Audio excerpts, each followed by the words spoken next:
Hoy Isabela, ang lakas ng loob mong sirain ang 70th birthday ng mami ko. Alam mo ba kung magkano yung coat niya? Bumagsak ang aking katawan sa sahig na puno ng bubog mula sa nabasag na kupita ng alak. Sa gitna mismo ng grand ballroom ng hotel, sa harap ng daan-daang bisita. Naku, ang malas-malas naman ng babaeng yan. Ano bang klaseng karma ang napunta sa akin para magkaroon ng ganyang manugang? Marco, anak, itapon mo na yan. Ayoko nang makita pa ang pagmumukha niya. Kinaladkad ako ng asawa ko palabas. Hawak ang buhok ko na parang hayop. Ngingisi-ngisi lang ang biyenan kong babae habang tinitingnan ang punit kong bestida, habang ang biyenan kong lalaki ay nag-iwas ng tingin. Pero ni sa panaginip ay hindi nila inakala na ang nanay kong laging nilalait nila bilang isang hamak na probinsyana na amoy lupa ay ang kinatatakutang reyna ng Quiapo, ang nagpapagalaw sa pera ng buong kamay nilaan. Bago pa man matuyo ang mga luha ko, kinabukasan ng umaga, magsisimula na ang isang madugo at malagim na paghihiganti na wawasak sa buong buhay nila. Nagniningning ang mga dambuhalang chandelier sa Grand Ballroom ng Grand Maharlika Hotel sa Bonifacio Global City. Puno ang buong lugar ng tawanan ng mga matatagumpay na negosyante at mga socialite ng Maynila. Ang bawat kalansing ng mga mamahaling kupita sa bawat mesa ay lumilikha ng isang masaya at eleganteng tunog. At sa sentro ng lahat, ang bida ng gabi. Ang aking biyenan, si Doña Elvira de Villa. Hindi mo aakalaing 70 anyos na siya sa kapal ng kanyang makeup. Balot mula ulo hanggang paa sa mga branded na damit, tuwang-tuwa si Doña Elvira sa mga papuri ng mga bisita. Sa kanyang tabi ay nakatayo ang kanyang asawang si Don Ricardo de Villa na kunwari kagalang-galang, at ang aking asawang si Marco na may peking ngiti sa kanyang mga labi. Sa unang tingin, sila ang perpektong imahe ng isang masaya at nag-uumapaw sa yaman na pamilya. Ngunit sa likod ng marangyang tagpong iyon, naroon ako, si Isabela. Nakasaut ako ng isang kupas na Filipiniana na hindi na uso, at ako ang gumagawa ng trabahong dapat ay para sa mga waiter ng hotel. Basa ng pawis ang aking noo, at ang mga paa ko sa loob ng mumurahing sapatos ay matagal ng manhid at namamanhid. Sa papel, ako ang corporate secretary ng kumpanya ni Marco, pero sa bahay na ito, ang posisyon ko ay katulong at wala nang hihigit pa roon. Ay, Mr. Chua, nandito na po pala kayo.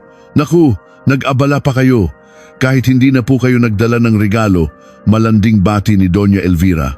Happy 70th po, Doña. Hindi naman po pwedeng wala akong dala. Siya nga po pala, napakaganda ng coat ninyo, bagay na bagay sa inyo. Iba talaga kapag may class. Sa papuri ni Mr. Chua, tila ito na ang hinihintay ni Doña Elvira.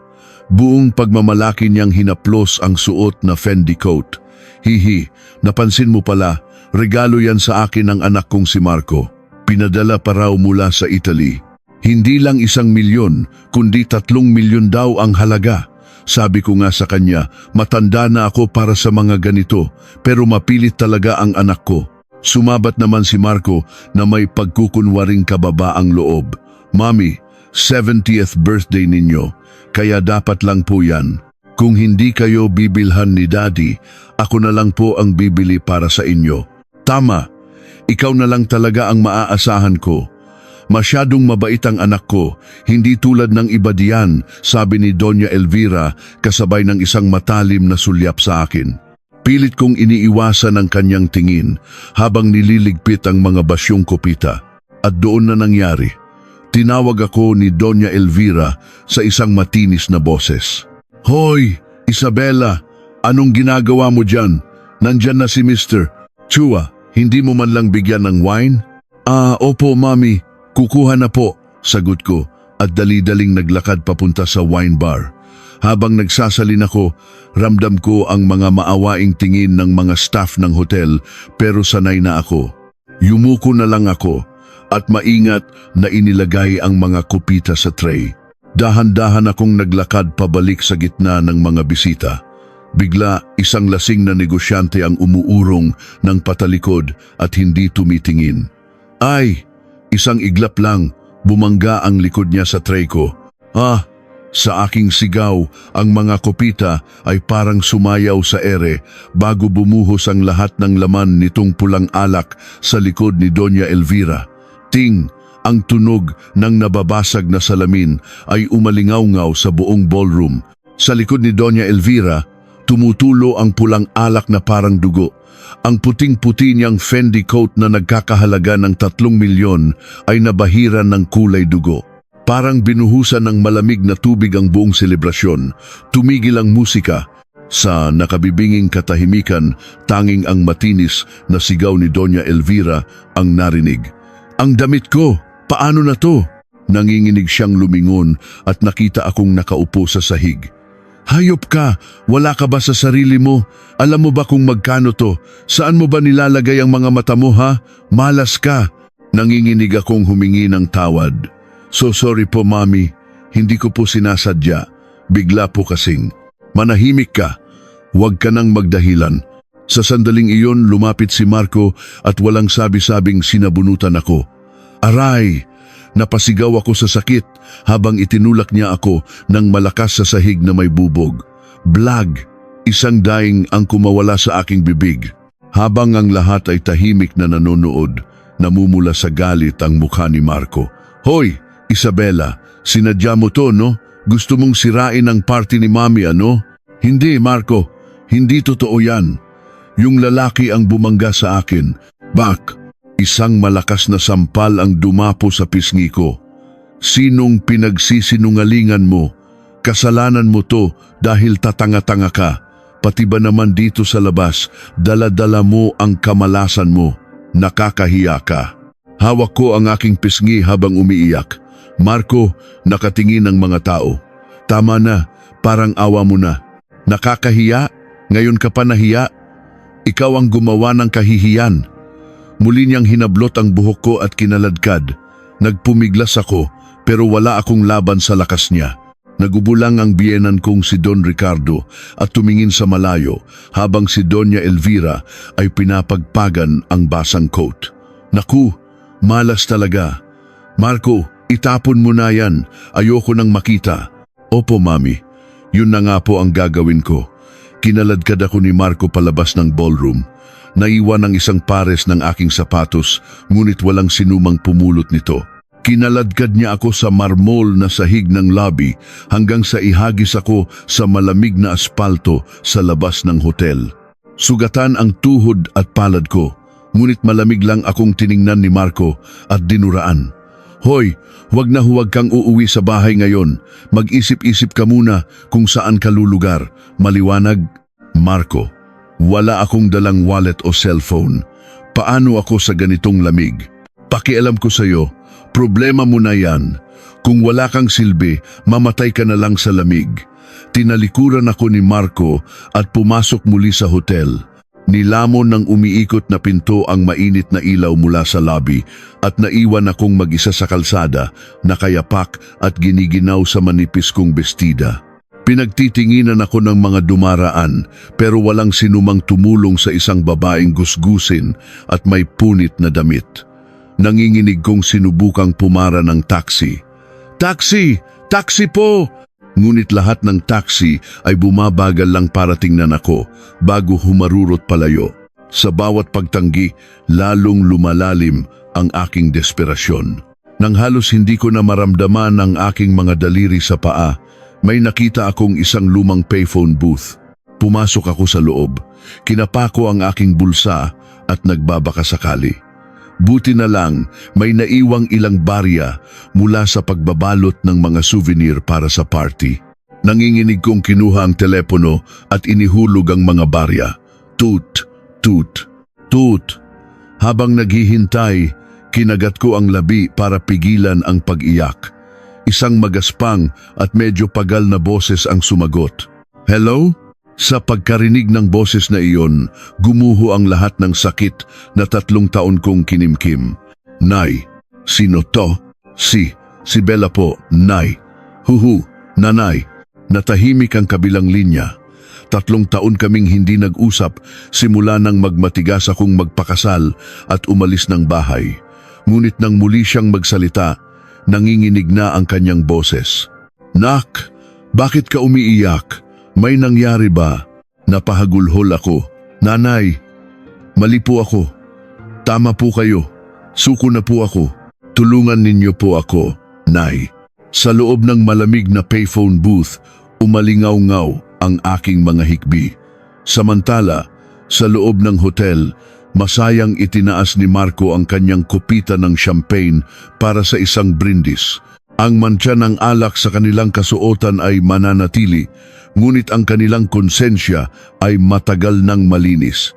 Kinabukasan, alas 8 ng umaga, bumukas ang pinto ng mansyon ng mga De Villa sa isang exclusive na subdivision.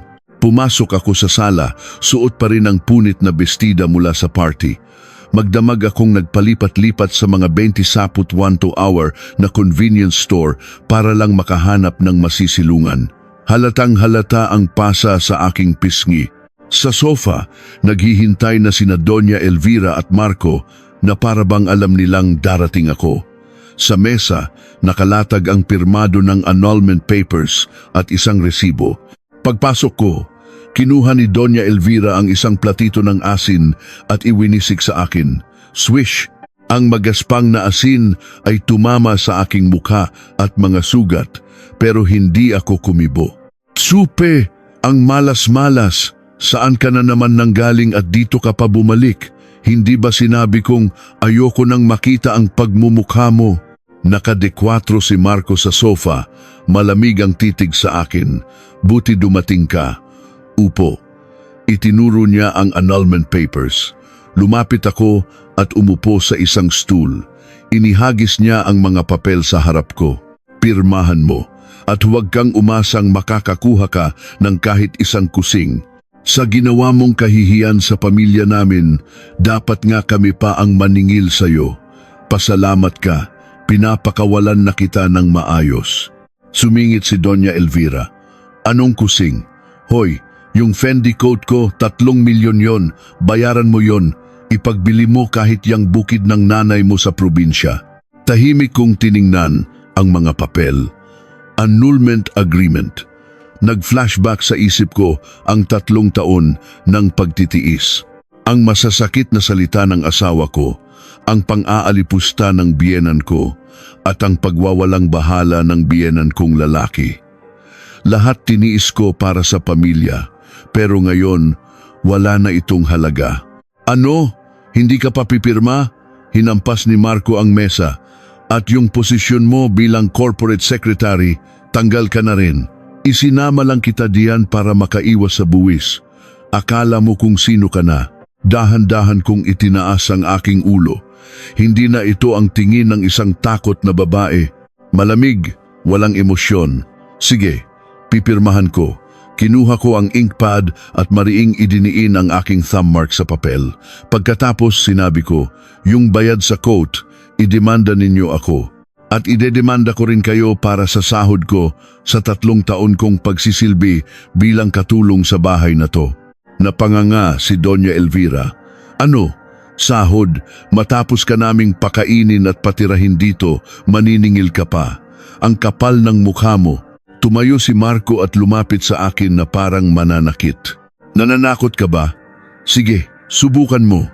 Sa tingin mo mananalo ka? May pambayad ka ba sa abogado, Aber? Pulubi ka, umalis ka na, at huwag kang maglalakas loob na kumuha ng kahit ano. Lahat ng damit mo, ako ang bumili. Kung pwede nga lang, hubarin mo lahat yan bago ka lumabas." Tumayo ako. Wala nang dapat pang pag-usapan. Tinalikuran ko sila at naglakad palabas. "Tingnan natin kung sino ang iiyak ng dugo," huli kong sabi. "Baliw! Mamatay ka na sa gutom!" sigaw ni Marco. "Blam!" Pagsara ng pinto, tila gumaan ang aking pakiramdam. Kinuha ko sa bulsa ang isang lukot na papel, ang address na ibinigay sa akin ni nanay sa telepono. Sa harap ng karinderya, sa tapat ng terminal ng bus sa Cubao, 10:00. Sumakay ako ng taxi. Pagdating doon, isang luma at kalawanging owner-type jeep ang nakaparada. Paglapit ko, bumukas ang pinto at bumaba ang isang babaeng kulot ang buhok at nakasuot ng duster, si Aling Corazon, ang nanay ko. Anak, niyakap niya ako ng mahigpit. Ang amoy ni nanay, pinaghalong amoy lupa at pagmamahal. Doon ako muling napahagulgol. Hinaplos niya ang likod ko bago tingnan ang aking mukha. Ang pasa, ang putok na labi, ang mga galos. Biglang nagiba ang itsura ni nanay. Naging matalim ang kanyang mga mata. Mga hayop sila. Ginanto nila ang anak ko. Nay, sorry po. Hindi mo kasalanan. Tahan na. Pinunasan niya ang luha ko at may determinasyon sa kanyang mukha. Dinala niya ako sa likod ng jeep kung saan isang makintab na itim na Mercedes-Benz ang naghihintay. Isang lalaking nakasuit, si Mr. Jimenez, ang bumaba at magalang na yumuko. Ma'am, handa na po ang lahat. Magandang araw din po, Ma'am Bella. Naguguluhan akong tumingin kay nanay. Nay, ano to? Hindi siya sumagot. Sa halip, inutusan niya si Mr. Jimenez. Jimenez, ipa-junk shop na yang jeep at simulan na ang operasyon. Masusunod po, ma'am. Tatawagan ko na ang collection team ng Reyes Prime Capital. Hindi, ako mismo ang kikilos. Ang bawat luhang pinatak nila sa anak ko, dugo ang ibabayad nila. Hihimayin ko sila ng buhay. Ang pananalita ni nanay ay hindi na pang probinsyana. Ito ang boses ng isang taong sanay magpatakbo ng malaking negosyo, ang malamig na boses ng reyna ng Quiapo. Isinakay niya ako sa kotse. Kain muna tayo. Kailangan natin ng lakas para lumaban. Dumiretso kami sa isang 5-star hotel sa penthouse suite kung saan pinakain niya ako ng masarap. Habang kumakain ako, tumawag siya sa telepono. "Oh, Jimenez, ako to." "Oo, bukas na bukas. Putulin lahat ng credit line ng De Villa Holdings. Huwag na huwag ninyong i-extend ang mga utang. Singilin lahat bukas. Kapag may pinalusot ka, ulo mo ang kapalit." Pagbaba niya ng telepono, nagliliyab ang kanyang mga mata. Makalipas ang 3 araw, sa lobby ng De Villa Holdings, abala ang mga empleyado. Biglang pumasok si Aling Corazon, naka-duster at may dalang tungkod, kunwari isang kaawa-awang matanda. "Ineng, gusto ko lang sanang makausap ang manugang ko. May sasabihin lang ako tungkol sa anak ko." "Lola, kung wala po kayong appointment, hindi po pwede," sabi ng receptionist. Sakto namang bumukas ang elevator at lumabas si Marco kasama ang ibang mga ehekutibo. Nakita siya ni nanay. Ibinato ang tungkod at niyakap ang kanyang binti. "Marco, iho, ako to, ang nanay ni Bella." Gulat na napaatras si Marco. Lahat ng empleyado ay napatingin. "Ano ba? Bitiwan mo ako, matanda." "Marco, iho, parang awa mo na. Patawarin mo na si Bella. Bata pa yon, hindi niya alam ang ginagawa niya. Pakiusap, tanggapin mo na ulit siya." Nagmakaawa si nanay, lumuhod pa sa sahig. Namula sa hiya si Marco. "Guards, anong ginagawa ninyo? Alisin ninyo ang matandang to." Kinaladkad ng mga guwardiya si nanay palabas. Bago sila tuluyang makalabas, dinuraan ni Marco ang sahig. "Saan ka ba nanggaling na amoy putik ka? Huwag na huwag ka nang magpapakita sa akin kung ayaw mong ipatawag ko ang pulis." "Marco, masama yan. Alis." Inihagis ng mga guwardiya si nanay sa bangketa. Tumawa lang si Marco at pumasok muli sa building. Nang mawala na siya, dahan-dahang itinaas ni nanay ang kanyang ulo. Wala na ang pagmamakaawa sa kanyang mukha. Isang nakakatakot na ngiti ang gumuhit sa kanyang labi. Kinuha niya ang isang recorder sa kanyang bulsa at pinindot ang stop button. "Maganda ang record. Marco, tapos ka na." Isang itim na Mercedes-Benz ang huminto sa tapat niya. Inalalayan siya ni Mr. Jimenez. "Ma'am, okay lang po ba kayo? Hindi po ba sobra ang pag-arte ninyo?" Pinagpagan ni nanay ang kanyang duster. Ito na ang huling pagbibigay loob. Dahil tinanggihan niya, ipapatikim ko na sa kanya ang impyerno. "Jimenez, lahat ng tseke at utang ng De Villa Holdings, ideklara mong tumalbog lahat. Ngayon na."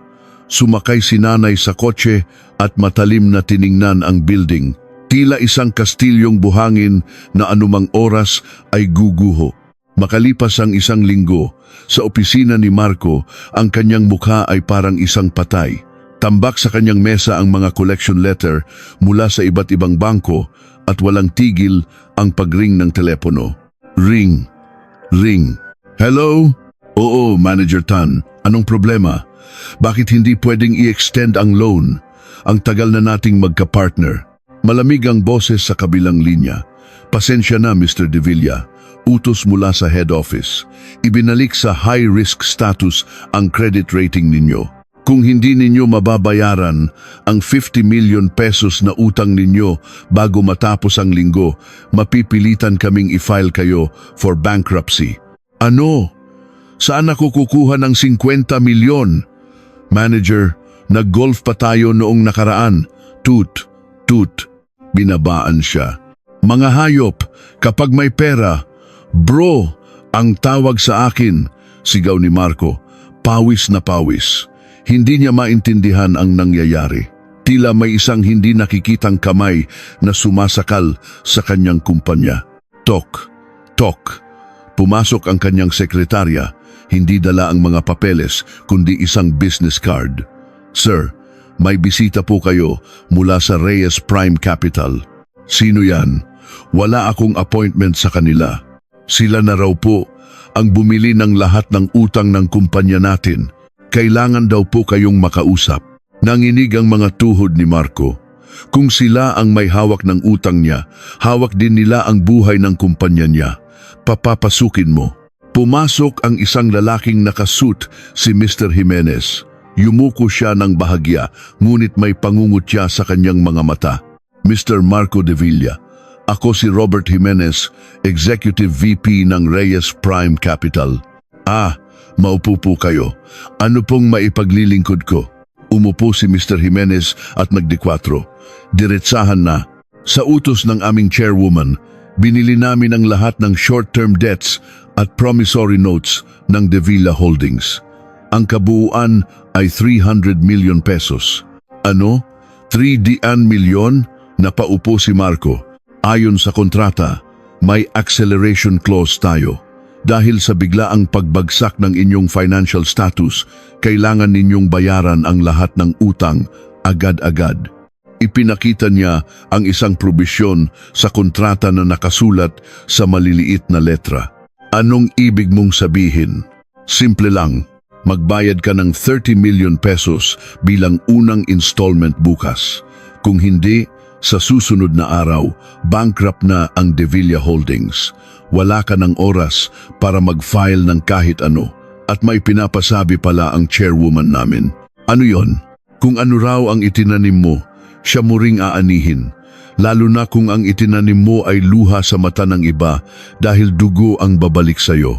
Pagkaalis ni Mr. Jimenez, natulala si Marco. Saan siya kukuha ng 30 milyon?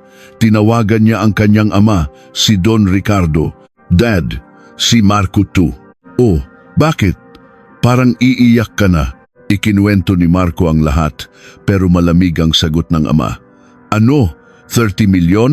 Pinagkatiwalaan kitang patakbuhin ng kumpanya, tapos sa loob lang ng 3 taon, wawasakin mo? Dad, tulungan ninyo ako. Yung secret funds ninyo, yung slush fund, pahiram muna. Gago. Alam mo ba kung anong klaseng pera yon? Pera ko yon para sa pagtanda ko. Ikaw ang gumawa ng gulo. Ikaw ang lumutas. Huwag mo akong idamay. Tut-tut. Pati ang ama niya. Tinalikuran siya. Aha, bakit? Sigaw ni Marco. Samantala, sa isang high-end spa sa Makati, nagpapa-full body massage ako, malayong malayo sa babaeng natulog sa sahig ng Pitin 11. Ma'am, ang tigas po ng mga balikat ninyo. Parang ang dami ninyong pinagdaanan, sabi ng masahista. Mapait akong ngumiti. Oo, 3 taon akong may pasan-pasan, pero ngayon, naibaba ko na. Pagkatapos ng masahe, humarap ako sa salamin. Hindi ko nakilala ang sarili ko. Makinis ang balat, may sigla ang mga mata. Sa likod ko, nakangiti si nanay.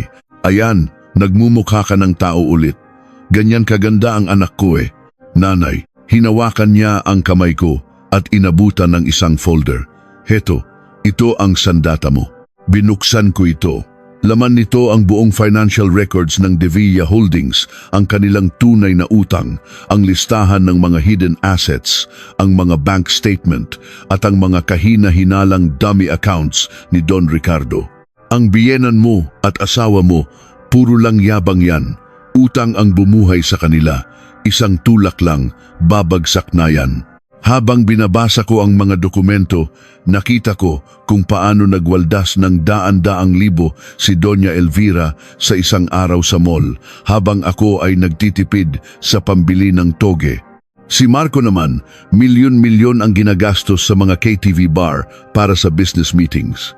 Hindi galit, kundi panghihinayang ang naramdaman ko. Kaya ngayon, oras na para maningil. Doble, triple pa. Katatawag lang ni Jimenez. Nagkakandara pa na si Marco humanap ng pera. Bukas, siguradong luluhod. Yan sa harap ko. Luluhot? Oo, pero huwag mo siyang patatawarin. Mga hayop sila na hindi alam ang salitang patawad. Kailangan mong ubusin sila.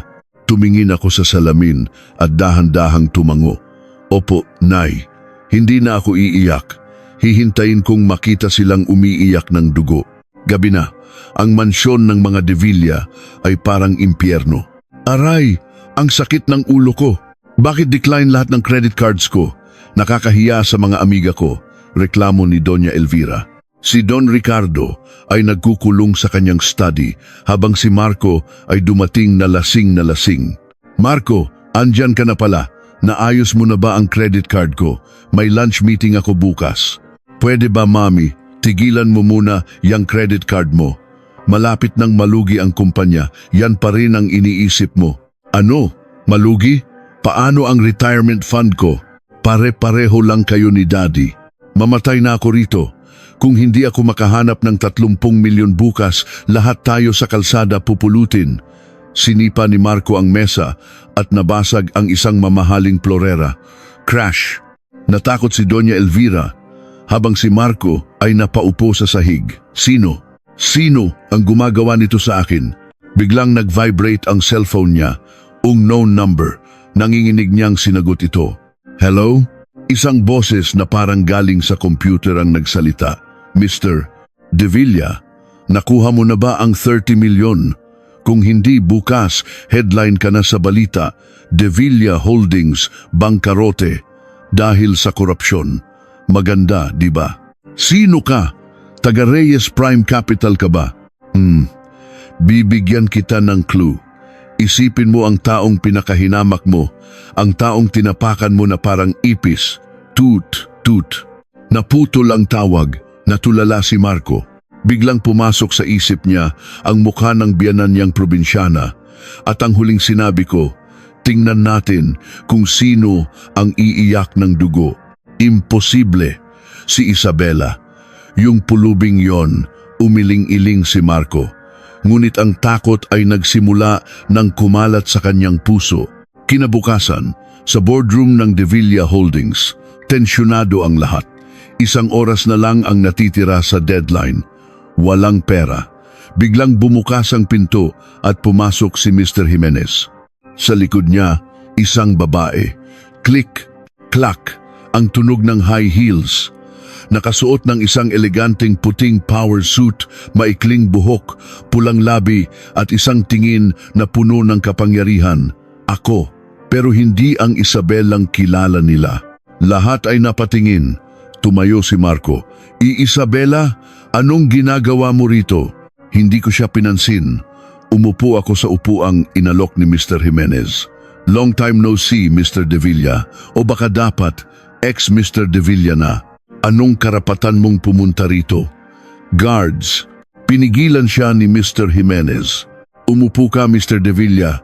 Siya si Miss Isabela Reyes, ang bagong management consultant na itinalaga ng Reyes Prime Capital. Simula ngayon, lahat ng gastusin ng kumpanya ay dadaan sa pirma niya. Ano? Nginitian ko siya at tinapik ang nameplate sa mesa na may nakasulat na Marco D. Villa, CEO. Bakit gulat na gulat ka? Sinabi ko naman sa'yo, di ba, papaiyakin kita ng dugo. Lumapit ako at bumulong sa kanya. Simula pa lang to, mahal. Ang 30 million, trailer pa lang yan. Abangan mo ang main event. Nang hina ang mga tuhod ni Marco at napaupo siya. Sa kanyang mga mata, hindi na ako ang asawa niya, kundi isang demonyo. Ang ngiti sa aking labi ay parang isang hatol ng kamatayan. Pagkalipas ng 2 linggo, sa isang charity ball sa isang 5-star hotel, naroon ang lahat ng bigating pangalan sa lipunan. Ngunit sa gitna ng karangyaan, isang tao ang mukhang miserable si Marco. Pilit ang ngiti.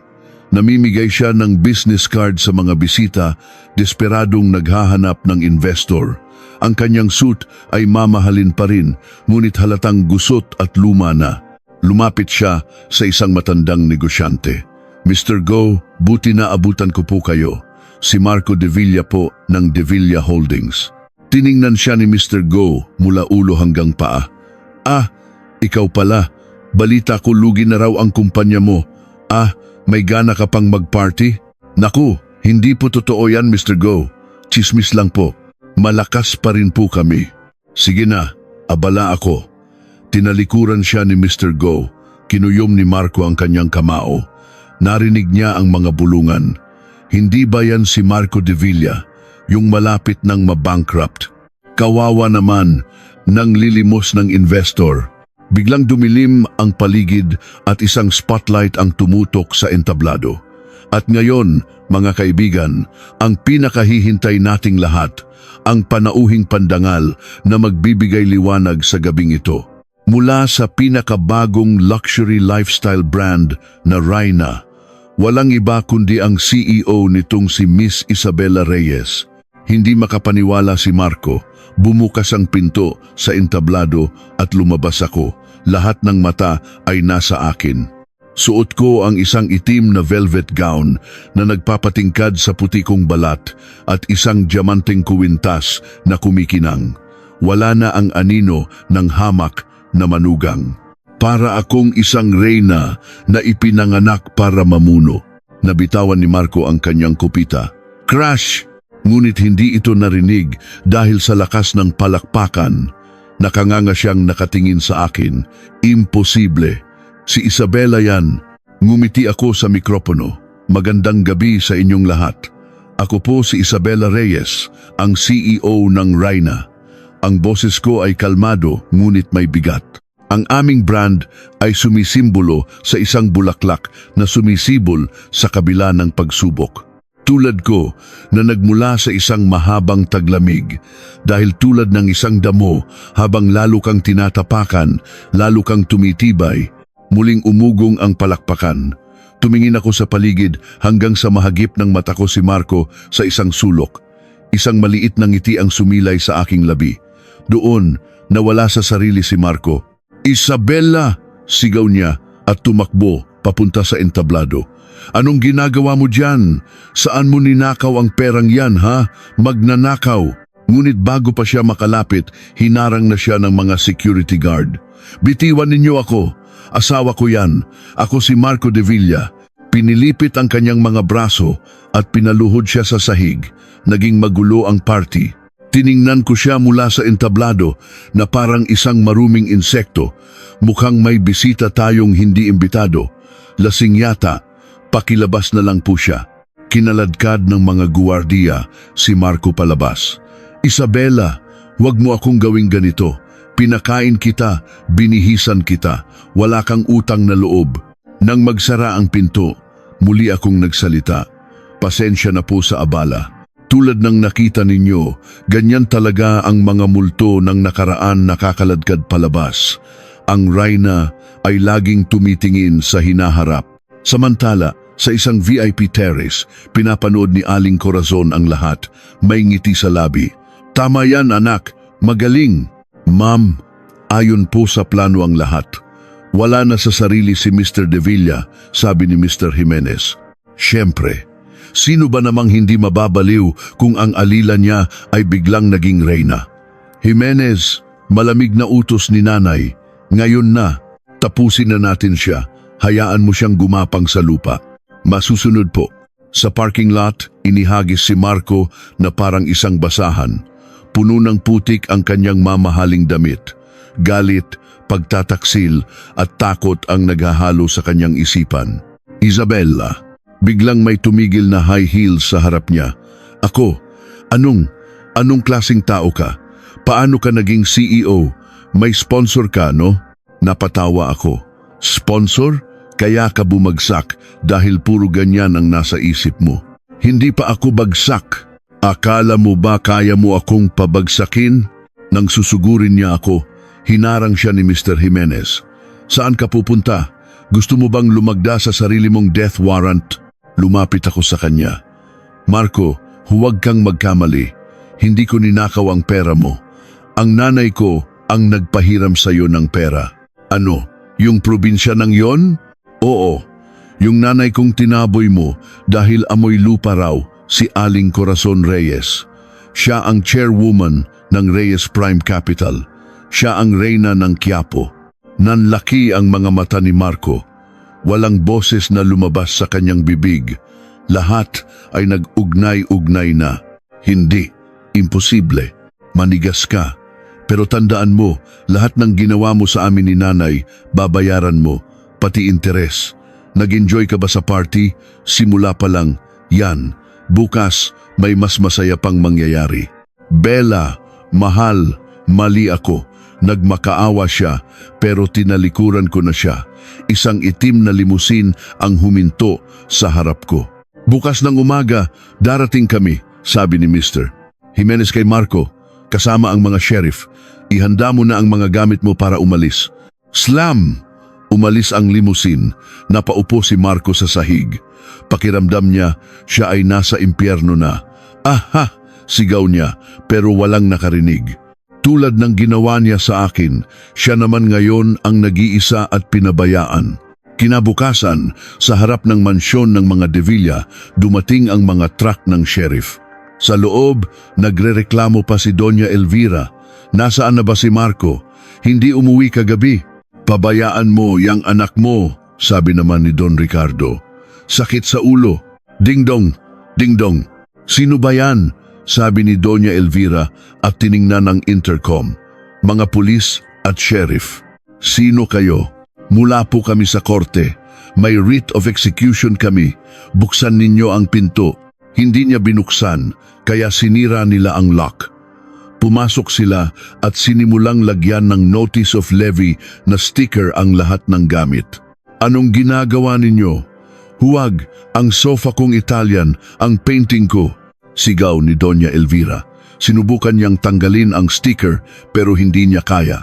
Magnanakaw, lumayas kayo. Maging si Don Ricardo ay sumigaw.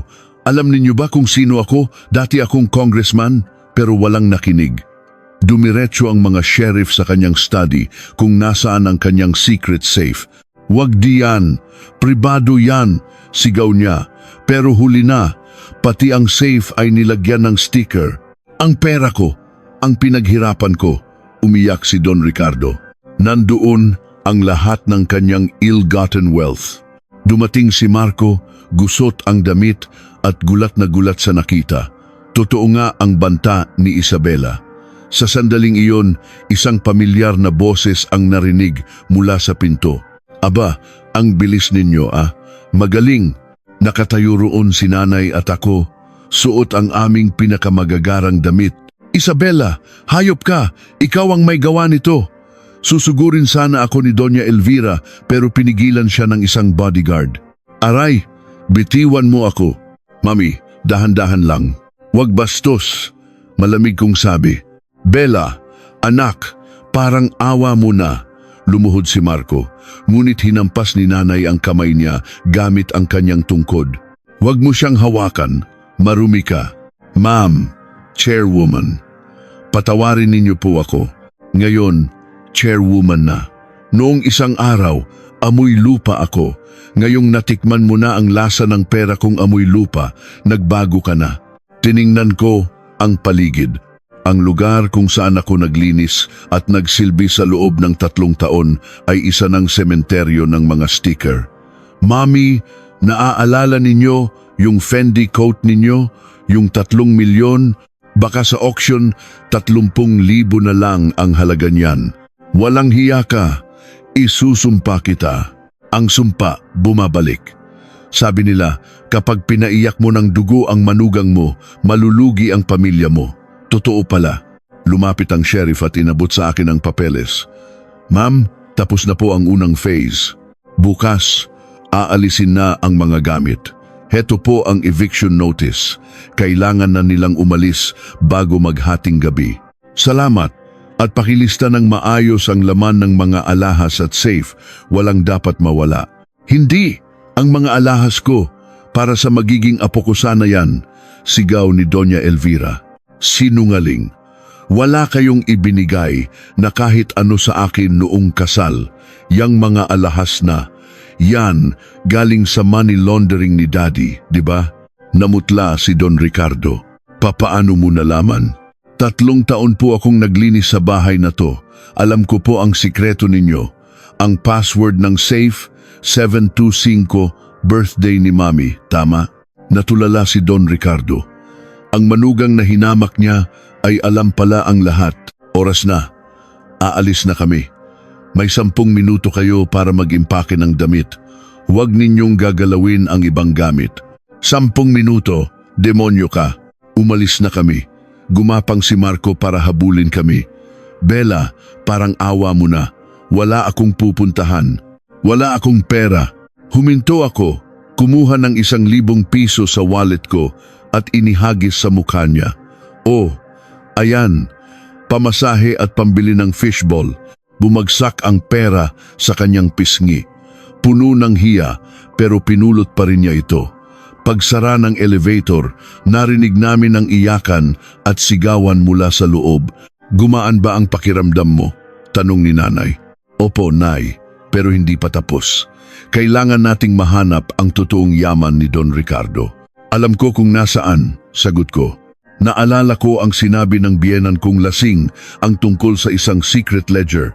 Gabi na, pinalayas ang pamilya De Villa, ang dating socialite na si Doña Elvira, ang dating congressman na si Don Ricardo at ang dating CEO na si Marco. Lahat sila ay nasa kalsada, walang patutunguhan. Ang kanilang marangyang nakaraan ay selyado na ng isang do not cross tape sa gate ng kanilang dating tahanan. Makalipas ang 3 araw, sa isang maruming motel sa Pasay, kumakain ng instant noodles ang pamilya. Hindi ko na kaya to, ang buhay ko, sigaw ni Doña Elvira. Biglang nagsalita si Marco. May paraan ako. Ipinakita niya ang contact ng isang fixer, isang legal expert na kayang gumawa ng ebidensya. Isasampa natin ng kaso si Isabela. Sasabihin nating ninakaw niya ang pera ng kumpanya habang corporate secretary pa siya. Embezzlement. Wala tayong ebidensya. Gagawa tayo. Basta may pera, gagawa ng ebidensya ang taong to. Kapag nanalo tayo, makukulong siya at mababawi natin lahat. Sa kanilang desperasyon, pumayag sila. Kinabukasan, habang nasa opisina ako, biglang dumating ang mga pulis. Miss Isabela Reyes, arestado po kayo for large-scale estafa and embezzlement. Ano? Wala akong ginagawang masama. Sa presinto na po kayo magpaliwanag. Nilagyan nila ako ng posas. Paglabas ko, naghihintay na ang mga reporter. Miss Reyes, totoo po bang ninakaw ninyo ang yaman ng mga De Villa? Ano pong masasabi ninyo sa paratang ng inyong dating asawa? Wala akong kasalanan, set up lang to, sigaw ko, pero natabunan ng mga tanong.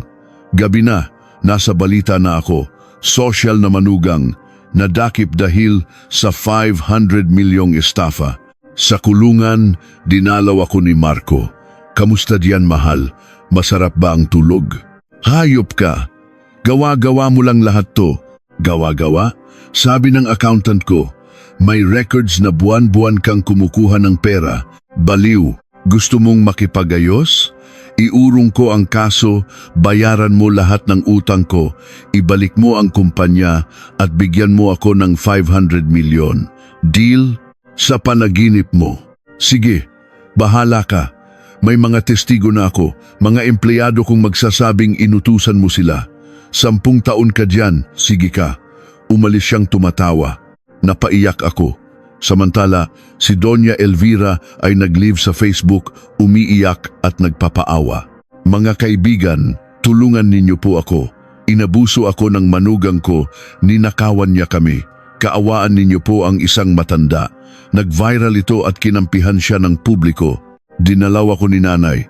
Anak, pinag-aaralan ng mga abogado, mukhang planado lahat. Peke ang mga dokumento, pero napakagaling ng pagkakagawa. Pati pirma at selyo mo, nandoon. Naalala ko, noong bagong kasal kami, hiniram ni Marco ang official seal ko. Doon niya siguro kinopya. Bigla, may naalala ako. Ang secret ledger ni Don Ricardo. Ang biyenan kong lasing na nagsasabing, itong ledger na to ang buhay ko. Kahit BIR, takot dito. At naalala ko rin, ang safe niya ay may secret compartment sa ilalim. Nanay, ang secret ledger ni Don Ricardo, nasa ilalim ng sahig ng safe niya, nandoon ang totoong records. Siguradong nandoon din ang bayad niya sa fixer. Sigurado ka? Opo, nakita ko. Tumayo si nanay. Sige, makukuha natin. Yan, ang bahay na yon, technically, sa atin na. Pag nanakawan ko ang sarili kong bahay, gabi na, pinasok ng mga tauhan ni nanay ang mansyon. Natagpuan nila ang safe, binuksan at nahanap ang secret compartment. Nandoon ang isang USB at isang maliit na notebook. Bingo ma'am, nandito lahat. Ang resibo ng bayad ni Marco sa fixer, ang orihinal na financial records, lahat. Ngumiti si nanay. Tapos na ang laro. Kinabukasan, sa interrogation room, dumating ang abogado ko. May bago po kaming ebidensya. Ibinigay niya ang USB at notebook. Binasa ito ng investigador. Nanlaki ang kanyang mga mata. Ano to? Ang secret ledger ni Congressman De Villa at ang recording ng usapan ni Marco at ng fixer niya. Pinatugtog nila ito. Boss, ayos na. Isang kulungan lang si Isabela. Salamat, heto na ang bayad. Napatayo ang investigador. Mga walang hiya. Ilang sandali lang, pinalabas na ako. Sinalubong ako ni nanay. Sa police station, nakasulat na sa board. Operation, Arrest Marco Ricardo De Villa. Sa motel, habang naghihintay ng balita si Marco, tumawag ang fixer. Hello, pero boses pulis ang sumagot. Mr. Marco De Villa, arestado po kayo for perjury and obstruction of justice. Nasaan po kayo? Nabitawan ni Marco ang cellphone. Tapos na ang lahat. Sa labas, umalingaw-ngaw ang tunog ng sirena. Sinira ng mga pulis ang pinto at dinakip si Marco. Si Doña Elvira ay hinimatay. Samantala, sa NAIA, sinusubukang tumakas ni Don Ricardo papuntang Vietnam. Ngunit pag-scan ng kanyang passport, isang alerto ang lumabas. Sir, sandali lang po. Nataranta siya at tumakbo. Ngunit hinarang siya ng mga pulis. Huwag, alam ninyo ba kung sino ako? Dinapa siya sa sahig sa harap ng maraming tao. Pinagtitinginan, kinukunan ng video, ang dating makapangyarihang congressman. Ngayon ay isang kriminal na nahuli sa akto. Sa ospital, nagkamalay si Doña Elvira. Tinawagan niya ang asawa, pero pulis ang sumagot. Mrs. De Villa, arestado na po ang asawa ninyo. Nabitawan niya ang telepono. Wala na siyang pamilya, wala na siyang pera. Pinalaya siya sa ospital dahil hindi makapagbayad. Sa sahig ng lobby, umiyak siya ng umiyak. Ang dating socialite na ngayon ay isang pulubi. Sa harap ng police station, hinarap ko ang media. Salamat po sa lahat. Sa loob ng 3 taon, naging bilanggo ako sa isang ginintuang hawla. Ngayon, malaya na ako. At ang natutunan ko, ang kasalanan ay laging may katapat na parusa. Magsisimula ako ulit. Dala ang pangalan ko, si Isabela Reyes. Nagpalakpakan ang lahat. 6 na buwan ang lumipas sa korte. Ang korte ay nagpasiya. Si Marco De Villa ay hinahatulan ng 5 taong pagkakakulong. si Don Ricardo de Villa, 10 taon, at inuutusan silang magbayad kay Miss Isabela Reyes ng 20 milyong piso para sa danyos. Tuk, tuk, tuk.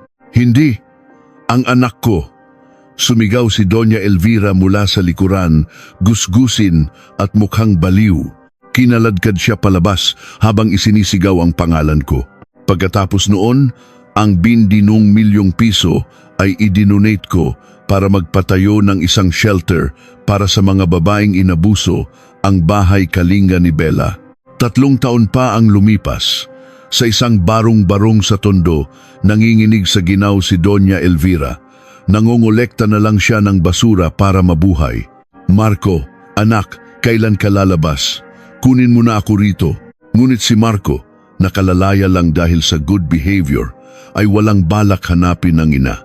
Sa parehong gabi, sa Grand Maharlika Hotel, ang lugar kung saan ako pinalayas ginaganap ang Woman Entrepreneur of the Year Awards.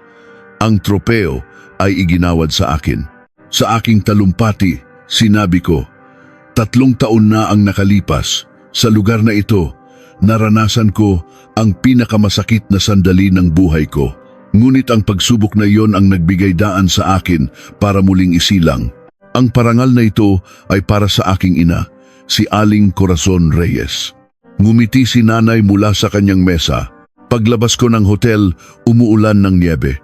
Isang itim na kotse ang naghihintay. Bago ako makasakay, isang lalaking marumi at gusgusin ang lumapit. Isang pulubi, "Ma'am, palimos po." Napatingin ako sa kanya. Ang kanyang mga mata pamilyar, puno ng kasakiman. Si Marco, nakilala rin niya ako. Isabela, ako to, si Marco. Kalalaya ko lang ngayon. Lalapit sana siya pero hinarang ng bodyguard ko. Huwag po kayong lalapit. Teka, asawa ko yan. Bella, ako to. Wala akong mapuntahan, pati si Mami, hindi ko makita. Parang awa mo na. Tinitigan ko lang siya. Walang galit, walang awa, parang isang estranghero. Isabela, patawarin mo na ako. Pakainin mo lang ako, please. Dahan-dahan akong nagsalita. Mister, oh Bella, pasensya na. Nagkakamali po yata kayo ng tao. Ang boses ko ay mas malamig pa sa yelo. Ano? Ako to, si Marco. Tara na po, sabi ko sa driver. Sumakay ako at nagsara ang pinto. Hinahampas niya ang bintana. Bella, buksan mo. Gutom na ako. 1,000 lang, 100. Umalis ang kotse. Hinabol niya ito pero nadulas at bumagsak sa niebe. Doon, sa parehong lugar kung saan niya ako iniwan, siya naman ngayon ang umiiyak, nag-iisa at pinabayaan. Ang kanyang mga luha ay nagyelo sa kanyang pisngi. Sa penthouse, itinaas ni nanay ang kanyang kopita. Para sa bagong simula ng anak ko, cheers. Cheers, Nay, sagot ko, at ang aming tawanan ay pumuno sa silid habang sa labas ang buong syudad ay pinuputian ng niebe na tila ibinabaon ng lahat ng masamang alaala. Ang mahabang taglamig ni Isabela ay natapos na at sumapit na ang tunay na tagsibol.